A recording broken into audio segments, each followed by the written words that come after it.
Graça e paz, irmãos. Estamos mais uma vez juntos aqui para, nesta quinta-feira, estudarmos a palavra do Senhor. Êxodo capítulo 32, nós vamos ler alguns versos deste capítulo, do verso 1 até o verso de número 10. As Escrituras nos dizem assim: Mas vendo o povo que Moisés tardava em descer do monte, acercou-se de Arão e lhe disse: Levanta-te, faze-nos deuses que vão adiante de nós, pois quanto a esse Moisés, o homem que nos tirou do Egito, não sabemos o que lhe terá sucedido. Disse-lhes Arão: Tirai as argolas de ouro das orelhas de vossas mulheres, vossos filhos e vossas filhas, e trazei-mas. Então todo o povo tirou das orelhas as argolas e as trouxe a Arão. Este, recebendo-as das suas mãos, trabalhou o ouro com buril e fez dele um bezerro fundido. Então disseram: São estes, ó Israel, os teus deuses, que te tiraram da terra do Egito. Arão, vendo isto, edificou um altar diante dele e, apregoando, disse: Amanhã será festa ao Senhor. No dia seguinte, madrugaram e ofereceram holocaustos e trouxeram ofertas pacíficas. E o povo assentou-se para comer e beber e levantou-se para divertir-se. Então disse o Senhor a Moisés: Vai, desce, porque o teu povo que fizeste sair do Egito se corrompeu e depressa se desviou do caminho que lhe havia eu ordenado. Fez para si um bezerro fundido e o adorou e lhe sacrificou. E diz: São estes, ó Israel, os teus deuses que te tiraram da terra do Egito. Disse mais o Senhor a Moisés: Tenho visto esse povo, e eis que é povo de dura cerviz. Agora, pois, deixa-me, para que se acenda contra eles o meu furor, e eu os consuma, e de ti farei uma grande nação. Vamos orar? Depois vamos para um momento de adoração a Deus, através de um hino do nosso inário, e voltamos para o estudo desta noite. Senhor amado e Pai amoroso e misericordioso, como nosso Deus, o Senhor tem sido rico em paciência conosco. Como o Senhor tem sido longânimo. E, Pai, sabemos que essa longanimidade, essa bondade que o Senhor tem, está diretamente ligada à fidelidade do Senhor diante da aliança que entrou conosco, esse povo que o Senhor escolheu e proveu todos os meios para que pudéssemos estar diante do Senhor, diante da tua santidade. Senhor, nos ajude, iluminando-nos no estudo da tua palavra, Senhor, nesse instante. E a Deus, abençoe os nossos irmãos que têm feito parte da nossa lista de oração. Semana a semana, novos nomes vêm se somando. E, Pai, muitos estão em nossa lista de oração porque estão com problemas por terem sido contaminados pelo vírus da Covid. Outros, nosso Deus, infartaram.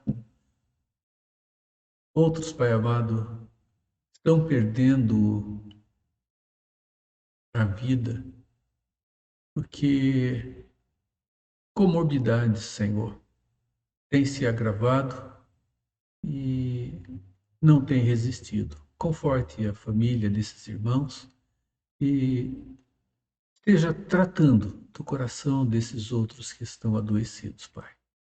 Cuide dos seus corações e de sua vida. Pedimos, Senhor, em nome de Jesus. Amém. Vamos louvar a Deus e voltamos daqui a alguns instantes.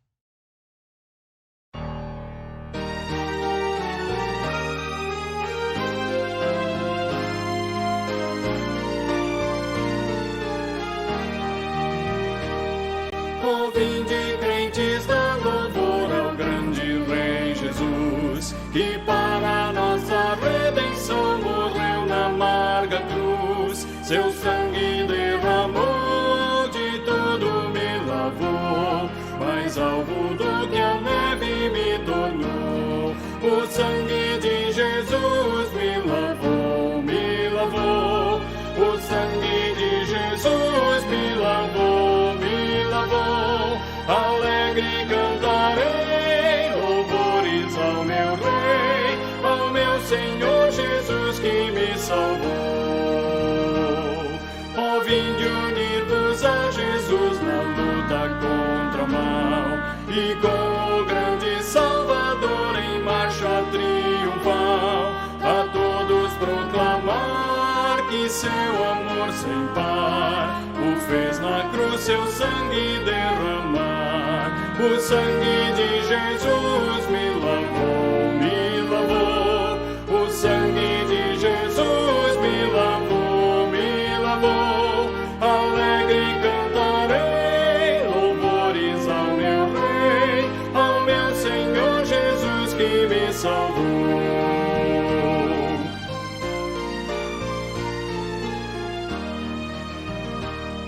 O chefe da milícia é Jesus, meu Salvador, o Rei dos Reis, o Redentor, o eterno e bom Senhor.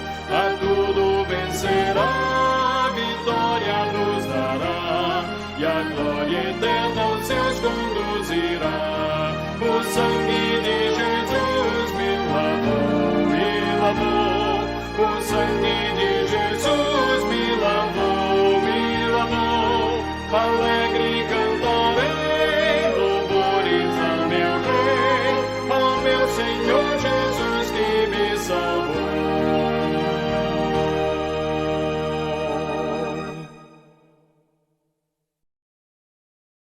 Meus irmãos, nós temos em nossas quintas-feiras estudado sobre os mandamentos de Deus. E nós olhamos nas Escrituras e vemos que a lei de Deus, ela fora dada ao povo do Senhor há muito tempo atrás. E a discussão atual tem sido, em muitos segmentos, se elas continuam valendo da mesma forma. Nós temos a compreensão de que a lei de Deus, como ele concedeu a lei cerimonial, a lei civil e a lei moral, elas tiveram o seu momento. A lei cerimonial fora dada por Deus para instruir o povo da maneira como deveria adorá-lo. E tudo se consuma na pessoa de Cristo Jesus, para quem a lei apontava. Agora, em Cristo, então, nós não precisamos mais da prática como acontecia lá no Velho Testamento, porque agora tudo está consumado em Cristo Jesus. A lei civil, ela tinha o propósito de reger o povo de Deus na sua caminhada no deserto, na sua instalação na terra de Canaã, e preservá-los dentro dos seus relacionamentos, de maneira que eles conseguissem viver, conseguissem se relacionar de maneira que um não destruísse o outro. E por fim, a lei moral, que implicava nas obrigações do povo de Deus para com o próprio Deus e do povo de Deus para com o seu semelhante. Esta lei, meus irmãos, ela continua valendo. Ela não nos traz a redenção porque nós não conseguimos praticá-la de maneira perfeita, da maneira como deveria acontecer, para que a justiça de Deus seja satisfeita. As Escrituras nos mostram que a justiça de Deus foi plenamente satisfeita em Cristo Jesus. Assim, aquele que está em Cristo tem diante de Deus a justiça de Deus plenamente satisfeita. A lei moral, então, ela tem um outro propósito. Não o de redimir ou justificar, mas de santificar aqueles que são o povo de Deus, mostrando que esta verdade é verdade eterna, verdade que faz parte do da própria essência de Deus, é para a nossa vida hoje e ela sempre existirá, porque envolve o nosso relacionamento com Deus Todo-Poderoso, envolve o nosso relacionamento com as pessoas, dentro dos nossos deveres, das nossas responsabilidades. Hoje nós vamos falar um pouco sobre o segundo mandamento. Não farás para ti imagem de escultura. Veja, não farás para ti. Usei esta forma sintética, abreviada aqui, para facilitar a nossa caminhada. Nós temos Êxodo 20, de 4 a 6, que diz o seguinte: Não farás para ti imagem de escultura, nem semelhança alguma do que há em cima nos céus, nem embaixo na terra, nem nas águas debaixo da terra. Não as adorarás, nem lhes darás culto, porque eu sou o seu Deus, o Senhor teu Deus, Deus zeloso, que visito a iniquidade dos pais nos filhos até a terceira e quarta geração daqueles que me aborrecem, e faço misericórdia até 1000 gerações daqueles que me amam e guardam o meu mandamento. Obedecer e desobedecer a este mandamento é o que nós vamos ver agora juntos aqui nesta noite.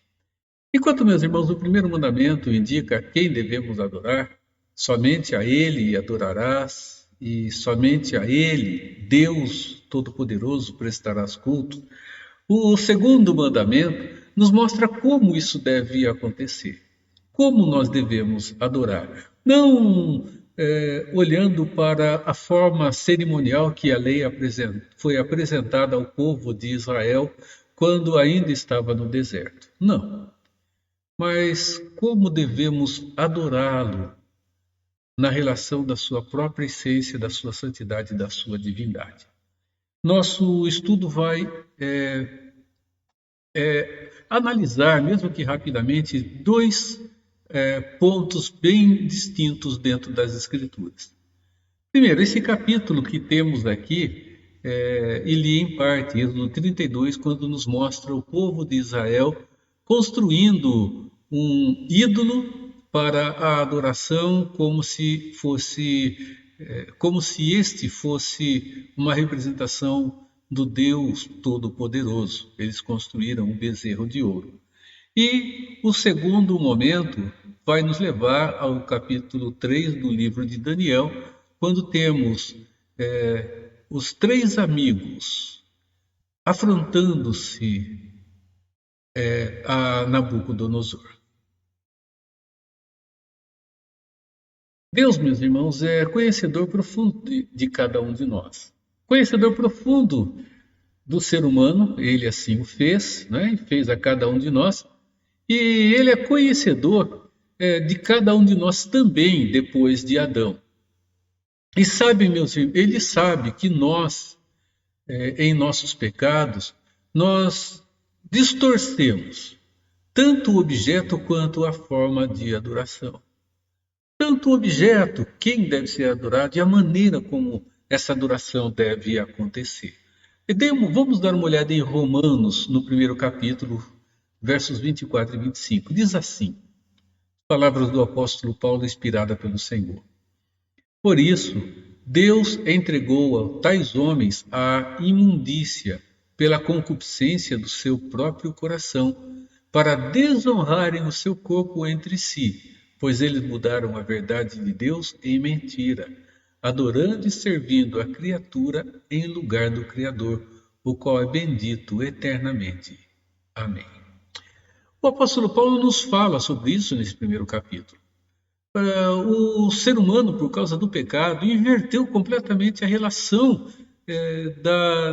da própria natureza criada por Deus.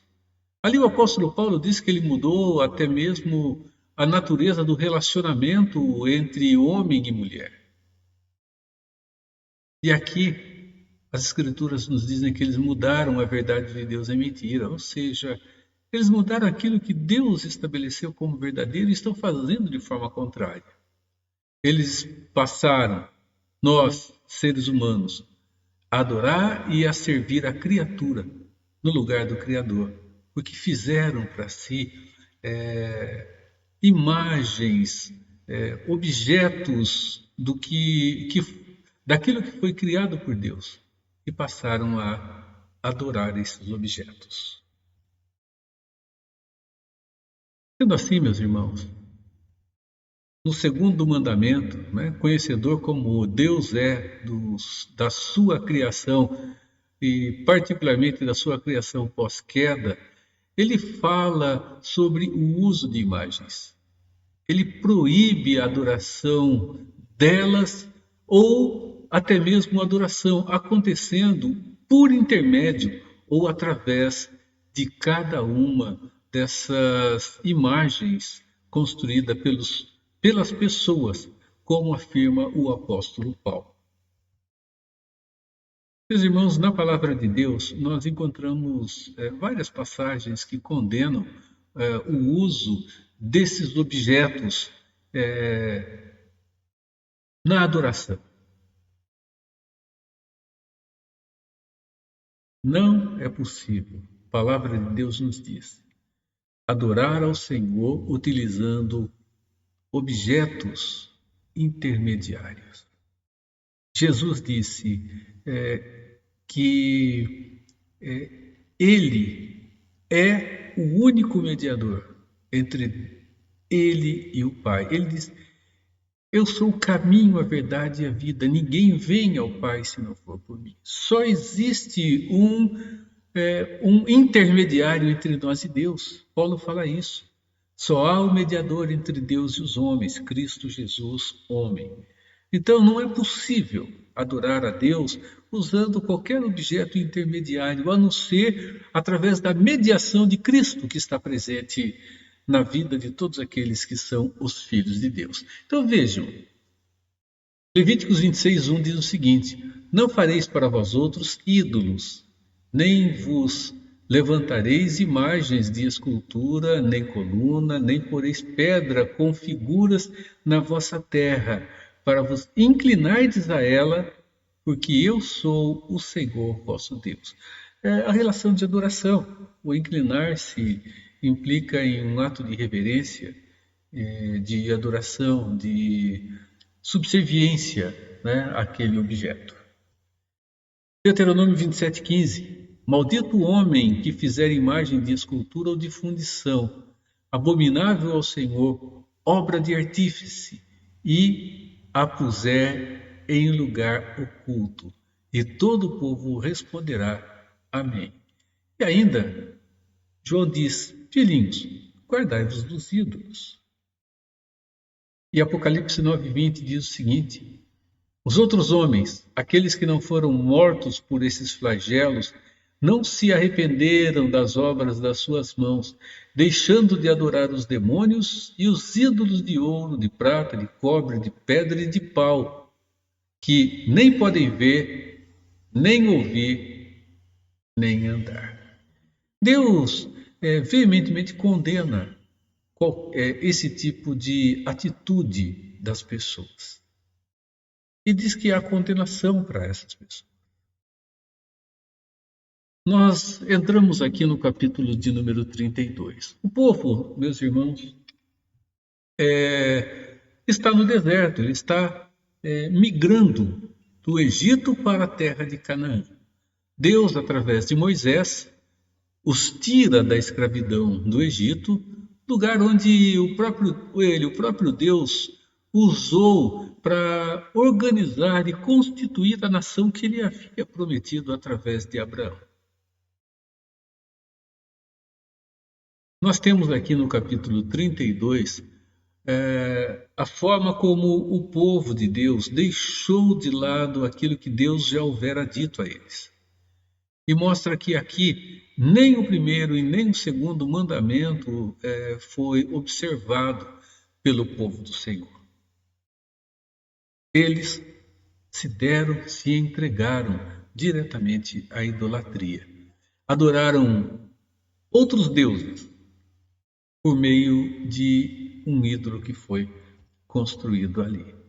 Meus irmãos, isso aconteceu podemos ver que no momento em que Deus e em sua manifestação, estava bem pertinho deles, estava bem próximo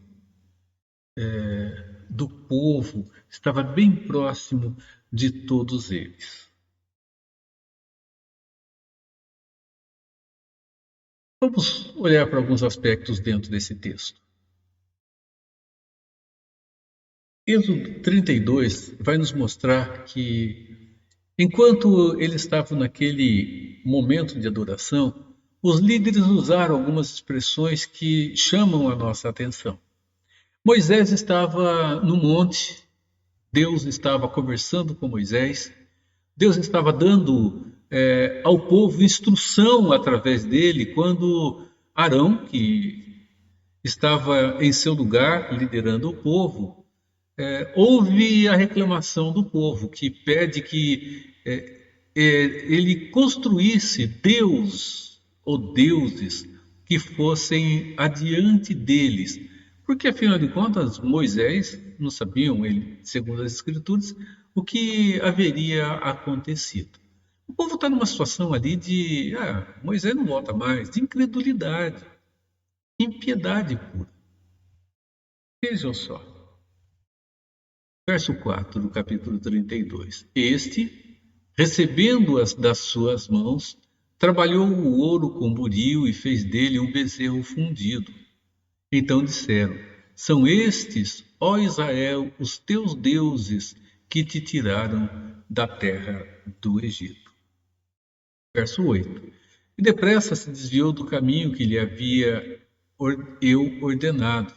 Fez para si um bezerro fundido e o adorou e lhe sacrificou e diz: São estes, ó Israel, os teus deuses que te tiraram da terra do Egito.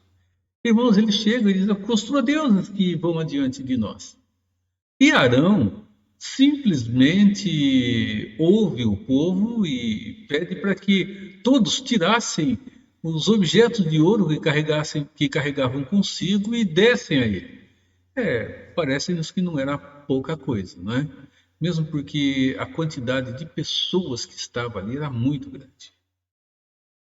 Ele toma esses objetos, essas argolas de ouro, esses adornos de ouro, e ele os derrete, formata e faz um bezerro de ouro para que fosse adorado.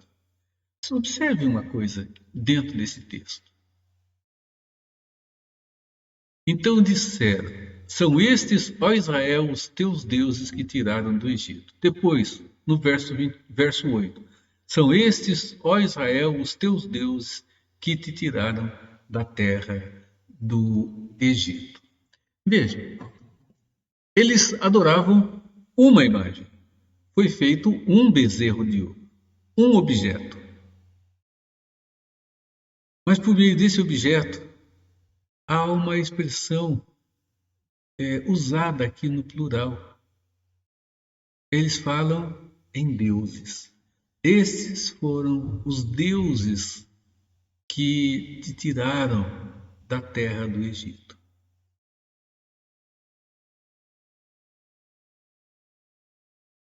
É impressionante nós observarmos e vermos como o povo de Israel estava impregnado com o conceito de muitas divindades.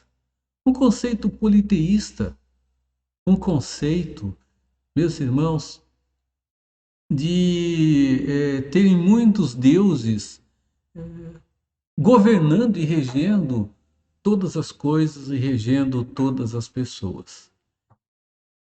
O conceito politeísta que eles carregaram ali não era algo que, não foi algo que eles simplesmente criaram, mas foi algo que eles abraçaram diante da cultura onde estavam vivendo, apesar de Deus estar trabalhando, direcionando e mostrando a eles que, afinal de contas, Ele é o Deus Todo-Poderoso, Ele é o Deus Criador e sustentador da vida de cada uma dessas pessoas. A adoração à imagem era apenas um meio e meio condenado, amaldiçoado e abominado por Deus. Meus irmãos, Deus abomina, ele condena esse tipo de atitude. Somente Deus é legítimo recebedor da adoração. Somente Ele é digno e legítimo para receber a adoração e a veneração religiosa de qualquer pessoa, de qualquer um de nós. A utilização dessas imagens estáticas ou imagens que não se movimentam,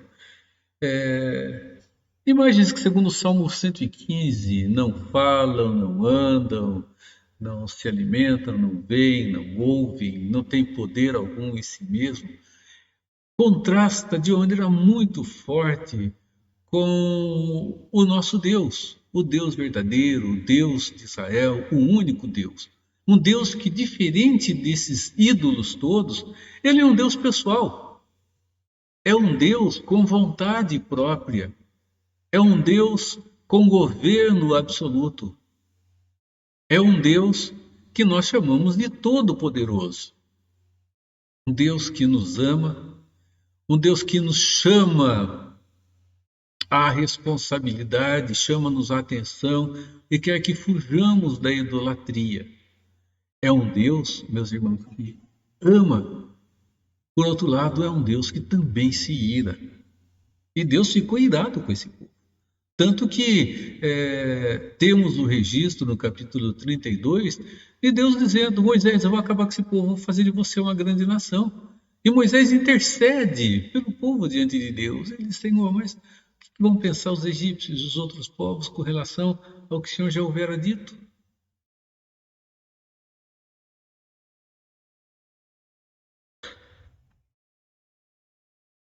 Nós observamos a diferença daquele povo no deserto, agora, um bom tempo depois, 4 jovens sendo exilados da sua terra natal e passando por experiências que foram experiências duras. Vamos falar um pouco sobre Daniel, capítulo de número 3, que registra Mesaque, Sadraque e Abdenego sendo lançadas numa fornalha ou num forno aquecido 7 vezes mais por ira do rei diante da atitude que esses jovens tiveram.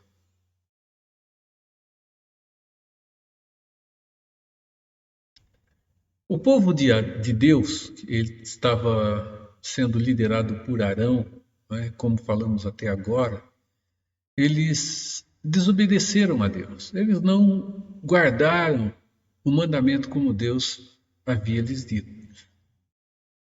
Fizeram, Arão fez uma imagem de escultura e levou então a uma festança só. O povo foi festejar diante daquela imagem que fora construída, daquele objeto que fora construído.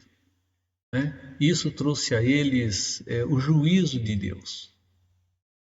Muita morte houve por esse ato de desobediência. Agora nós vemos esses 3 jovens obedecendo ao mandamento que todo o povo de Deus, ou grande parte do povo de Deus que estava no deserto, não obedeceu.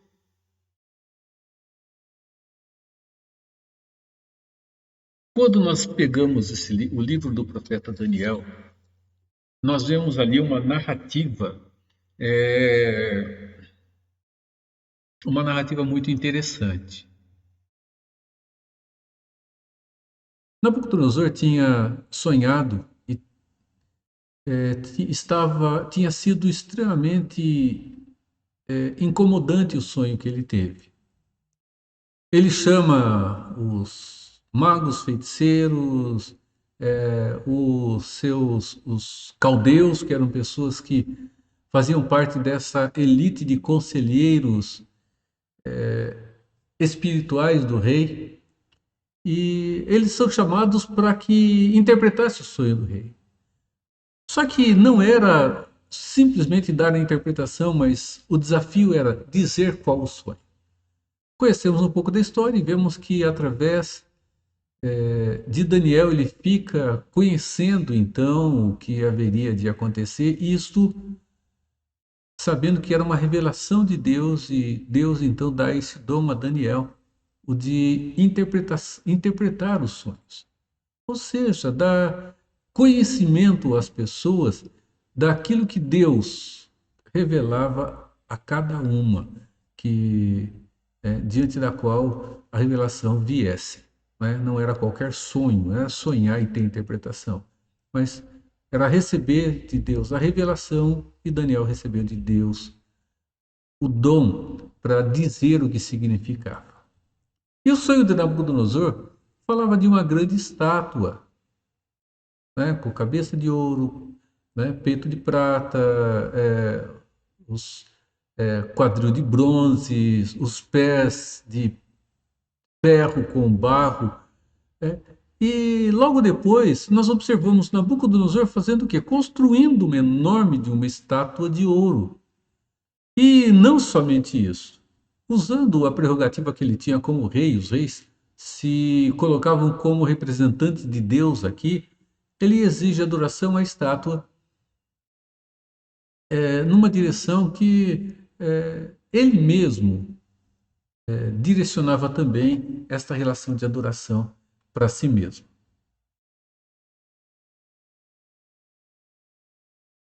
Essa primeira parte nos mostra isso. Nos mostra a construção dessa estátua, nos mostra o estabelecimento do momento em que ela seria consagrada e os termos para todos que estavam ali naquele momento de consagração. Imaginem, meus irmãos, 10 metros de altura por 3 metros de largura. Não era muito pequena, não. Né? Era uma imagem impressionante, né, pelo tamanho que ela tinha. A consagração da imagem, né, uma imagem como essa merecia festejo, né? Foi uma consagração pomposa, né, com tudo aquilo que tinha direito para ser usado. E não podemos esquecer que os aspectos que eram os aspectos de costumes e hábitos daquela terra foram todos usados.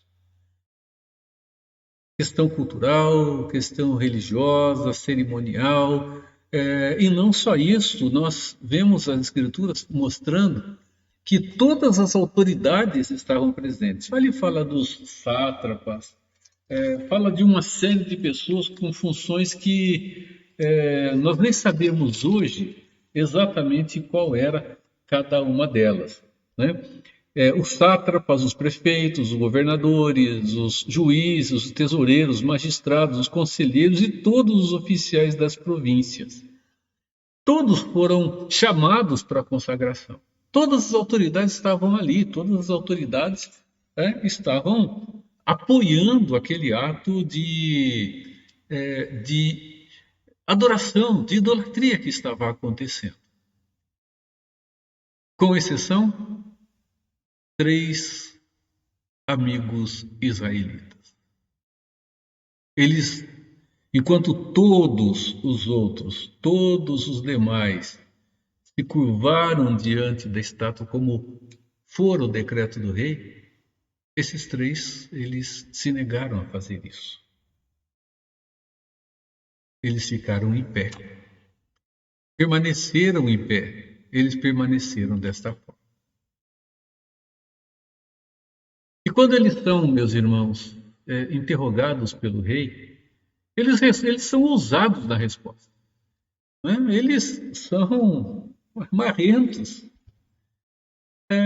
Mas não simplesmente cabeça dura, eles foram pessoas convictas. Eles são ousados, eles são corajosos. E eles vão demonstrar aqui sujeição a Deus de uma maneira plena. Isto acontece diante da resposta que eles dão. E nós vamos aprender olhando para esse episódio, olhando para esse momento, três lições que ajudam-nos na nossa caminhada. A primeira delas envolve a relação de expressão convicta do que eles criam. Envolve a relação da fé. Vejam, vamos ver lá a pergunta do rei. Né? O rei parece bonzinho, né? O rei chega, vai dar uma segunda chance a eles. Diz: olha, Mesaque, Sadraque e Abdenego, vocês não se curvaram, está aqui uma segunda chance. Quando as trombetas soarem, né? Então vocês têm agora a oportunidade de se curvar diante da estátua e de adorá-la, né? E Nabucodonosor diz o seguinte: e quem é o Deus que vos poderá livrar das minhas mãos? Então a pergunta do rei é essa: quem é o Deus que vos poderá livrar das minhas mãos? Nabucodonosor está bravo, ele está aborrecido, ele está zangado.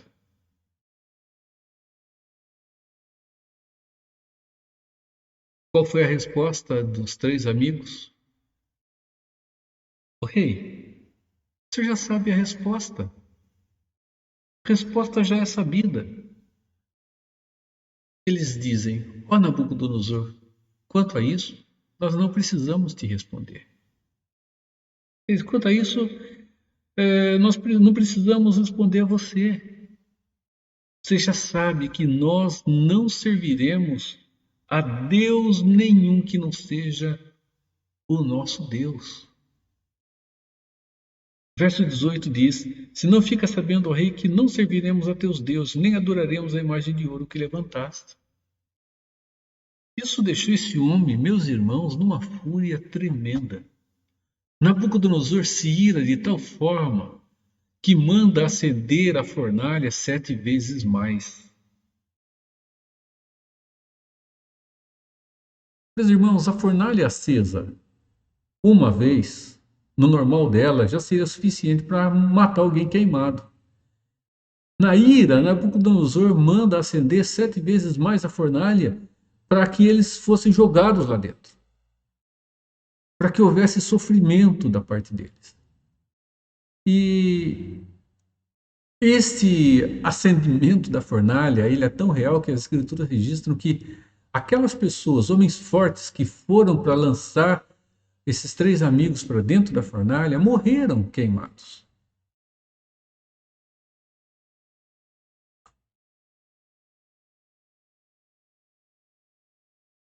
Nabucodonosor já conhecia o Deus de Mesaque, Sadraque, Abdenego e de Daniel.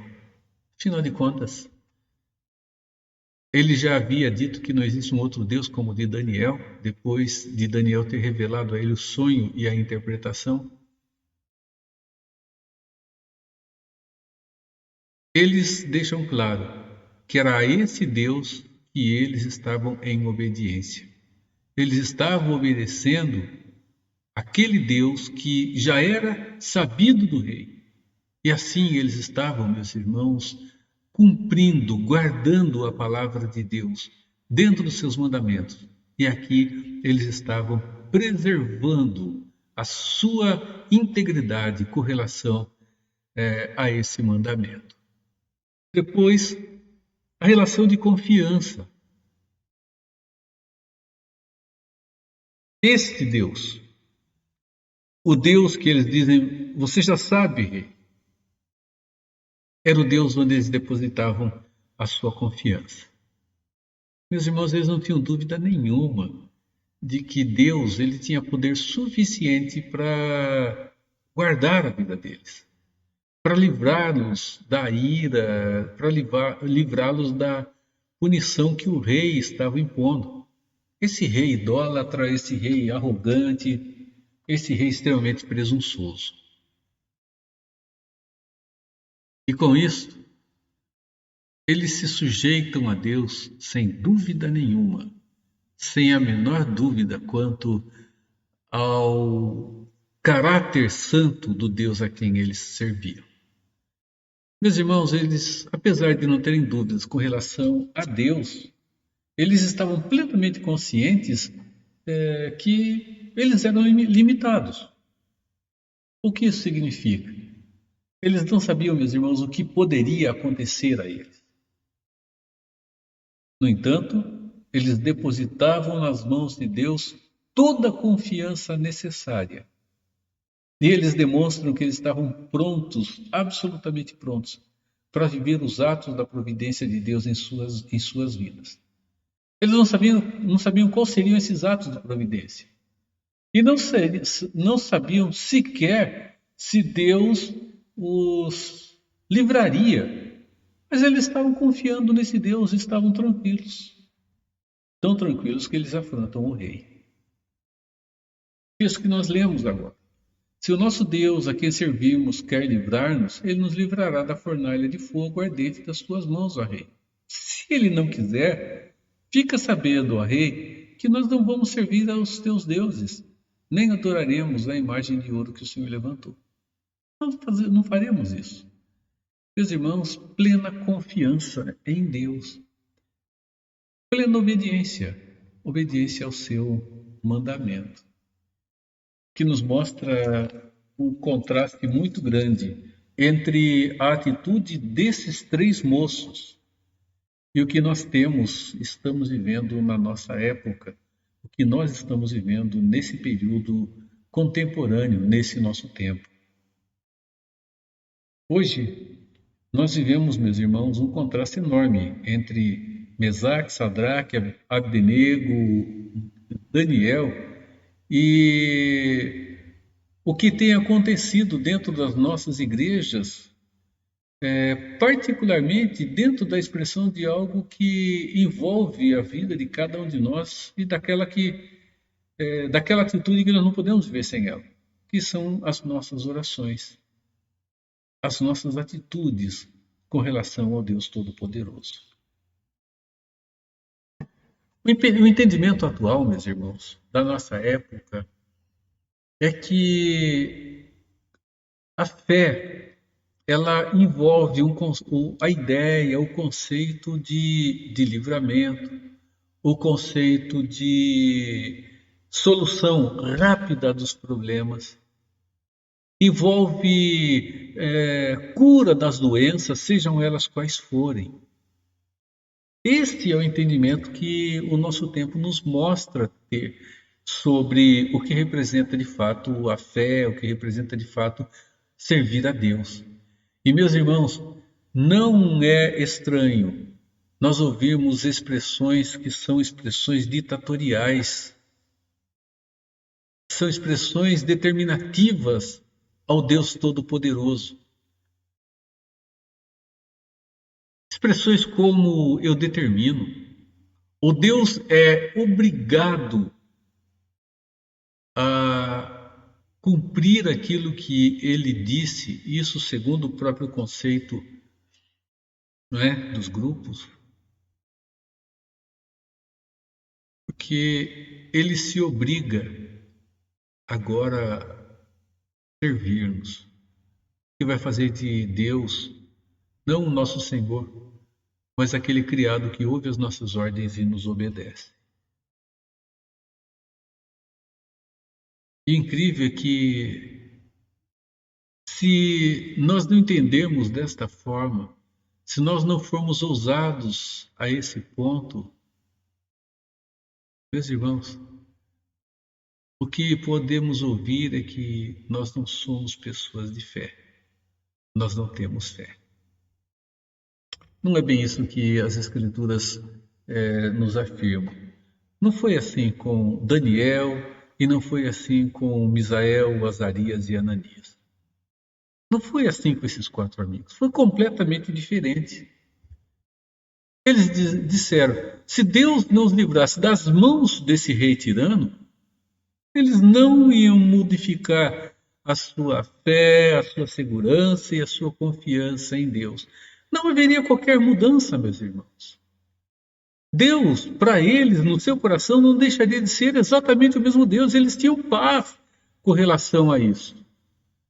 Irmãos, Deus, Ele conhece absolutamente tudo aquilo que nós precisamos. E podem ter certeza também que Ele fará por nós tudo aquilo que for preciso. Não há nenhuma dúvida disso. Em muitos momentos, meus irmãos, o que nós estamos precisando não é do problema resolvido. O que nós precisamos é de paz no nosso coração. Paz para nós encararmos de frente as lutas, os desafios, as situações difíceis que o dia a dia traz para nós. Nós precisamos, de fato, dessa paz que vai muito além do próprio entendimento que nós temos.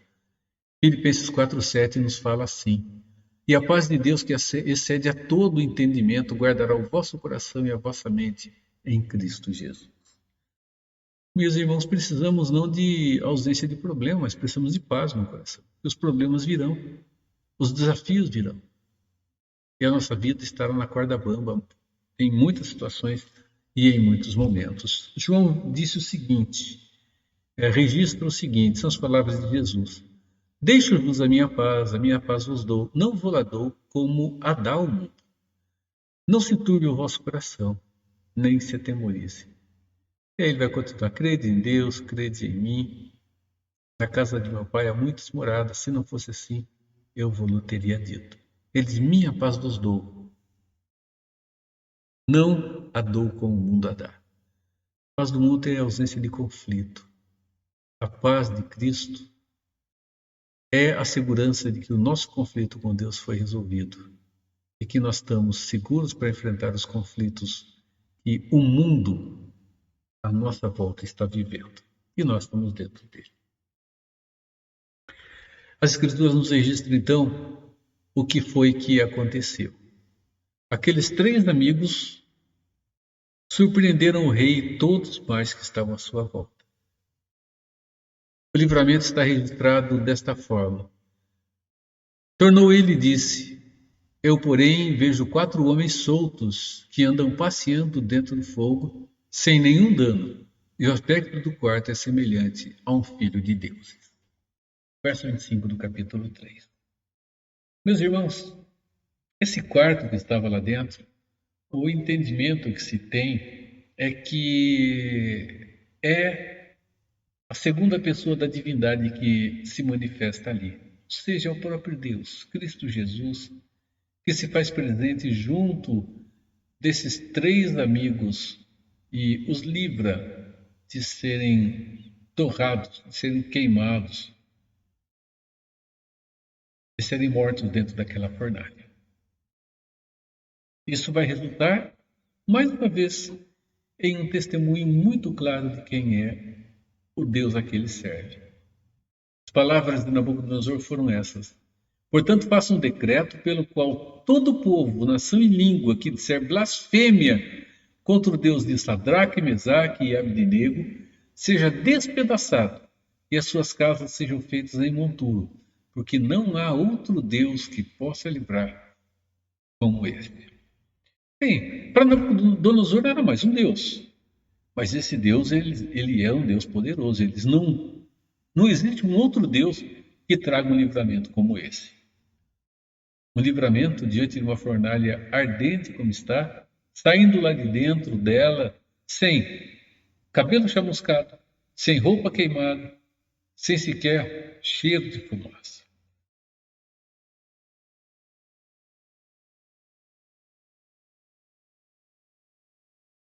Nós, no tempo em que vivemos, não somos diferentes de outros que viveram antes de nós. E não seremos diferentes também daqueles que virão depois de nós. Não diferentes em aparência, mas diferentes dentro do nosso próprio coração. E a idolatria é uma ameaça, meus irmãos, que nos rodeia a todo instante. Ela sempre foi um artifício usado por Satanás para iludir as pessoas e fazer com que a sua mente, a consciência, ela seja cauterizada. Enquanto as pessoas praticam a idolatria, meus irmãos, é aquela situação de uma necessidade existe e a idolatria vai dar vazão a suprir essa necessidade religiosa presente em todas as pessoas. E com isso, as pessoas vão se dar por satisfeitas, elas vão entender que nessa prática religiosa e através dela, eles estão se relacionando com Deus, estão se relacionando com o Todo-Poderoso e cometem um tremendo de um engano. E isso acontece com qualquer pessoa. O povo de Israel ele estava cercado de nações idólatras, cercado por todos os lados. Essa era uma característica do povo. Nunca é demais lembrar que a necessidade de adoração é uma necessidade nata dentro do coração humano. Porque Deus colocou ali dentro essa sementezinha. A semente religiosa, a necessidade de adoração, a necessidade de relacionar-se com a divindade. Com o pecado, a necessidade continuou. Como o ser humano perdeu a sua ligação com Deus, perdeu seu relacionamento com Ele, acaba se relacionando com o que entende ser a divindade e faz isso através de atos idólatras. A idolatria estava presente ali no meio dos povos que estavam à volta de Israel. E a ordem de Deus foi para que eles destruíssem esses ídolos. Todos eles. E Deus disse que quando eles entrassem na terra que mana leite e mel, eles deveriam destruir tudo, não era para deixar nada em pé. E não era para se casar e nem se dar em casamento aos filhos daquela terra, porque essas pessoas perverteriam seu coração. Diz, vocês não se casarão com as filhas deles, não darão as suas filhas em casamento, porque elas vão afastar o seu coração de mim. E aconteceu. Meus irmãos, num ato radical, um remédio também radical, não é? A idolatria, Deus diz, não deve ser tolerada.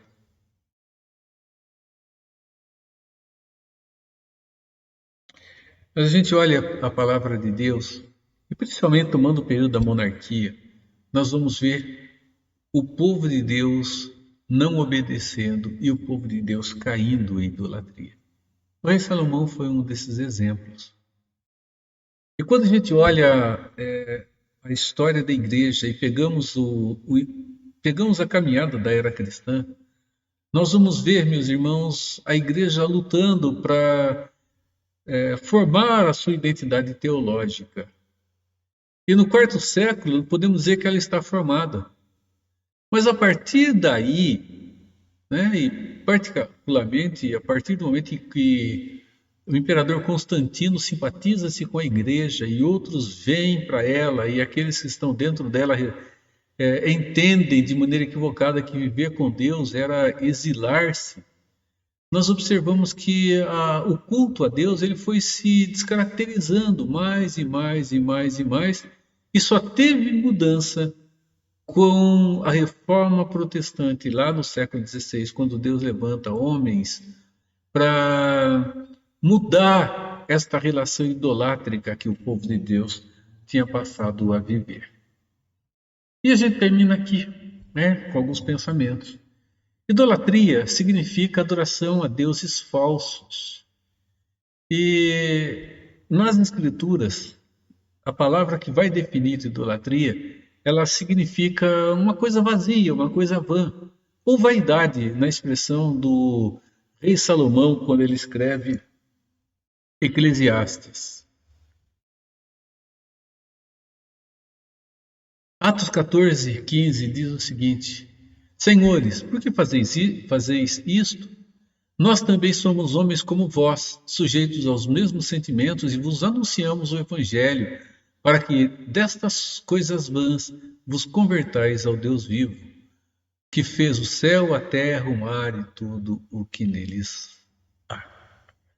Meus irmãos, qualquer outra coisa é entendida como algo vão. Paulo está falando aqui a respeito do Deus desconhecido. Há um forte relacionamento entre idolatria e imoralidade, segundo a lição que temos estudado. Idolatria é um pecado que se instala na mente. É um pecado contra Deus instalado na mente, enquanto a imoralidade é um pecado consumado e realizado em suas ações. Podemos dizer que é um pecado da carne. Quando o povo de Deus cometeu idolatria, principalmente olhando para o Velho Testamento, Deus os chama de um povo infiel, um povo adúltero. E é assim que Deus entende, é assim que acontece. Nos tornamos adúlteros espirituais porque alteramos ou adulteramos a relação que foi pactualmente firmada entre Deus e nós. Isso aqui é importante. Não é porque não temos imagens que somos livres da idolatria. Olha o que Paulo diz. Fazei, pois, morrer a vossa natureza terrena, prostituição, impureza, paixão lasciva, desejo maligno e avareza, que é a idolatria. Não é porque não se tem um objeto construído, mas que uma pessoa avara é uma pessoa idólatra, porque adora ao seu dinheiro, à sua riqueza. E esse ato de adorar não significa gostar muito. Significa que ela ocupa o lugar de Deus no coração. Efésios 5:5. Sabei, pois, isto: nenhum incontinente ou impuro ou avarento, que é idolatria, tem herança no reino de Deus. A mesma coisa. Esses homens levantaram seus ídolos, olha o que Ezequiel diz, dentro do seu coração, tropeço para a iniquidade que sempre tem eles diante de si.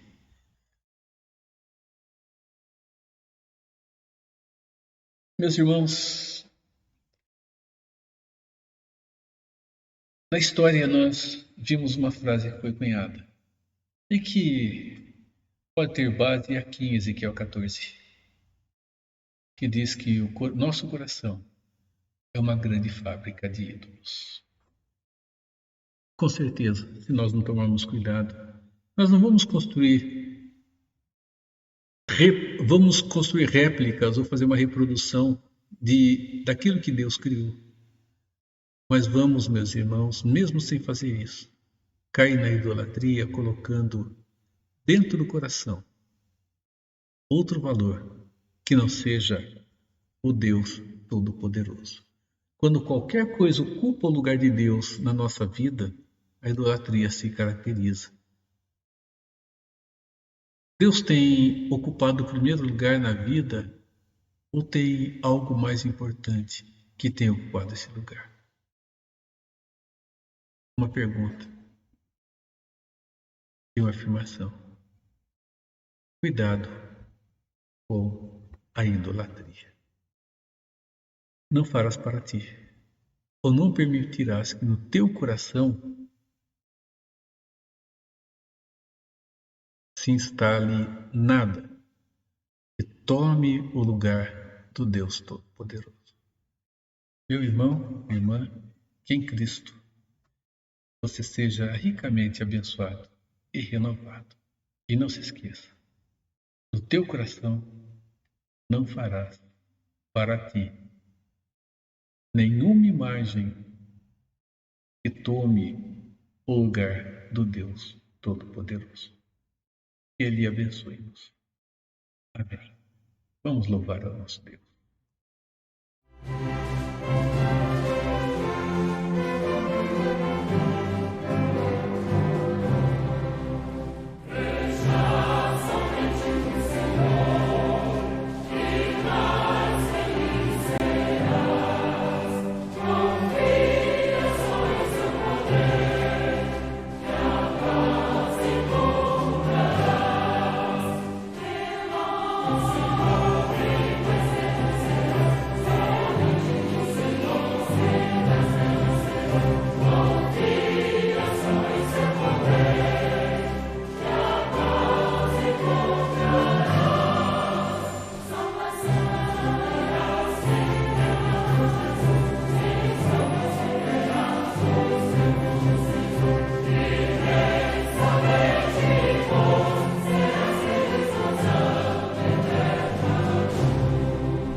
Vamos orar. Nosso Deus, queremos, Senhor, encontrar paz no coração e caminhar em direção à luz. Na expressão de Salomão, quando diz que a vereda dos justos é como a luz da aurora, que vai brilhando mais e mais até ser dia perfeito. Louvado seja o teu nome, Senhor. E Pai, perdoe-nos, porque há tantos momentos em que em nossa vida temos colocado em nosso coração aquilo que não é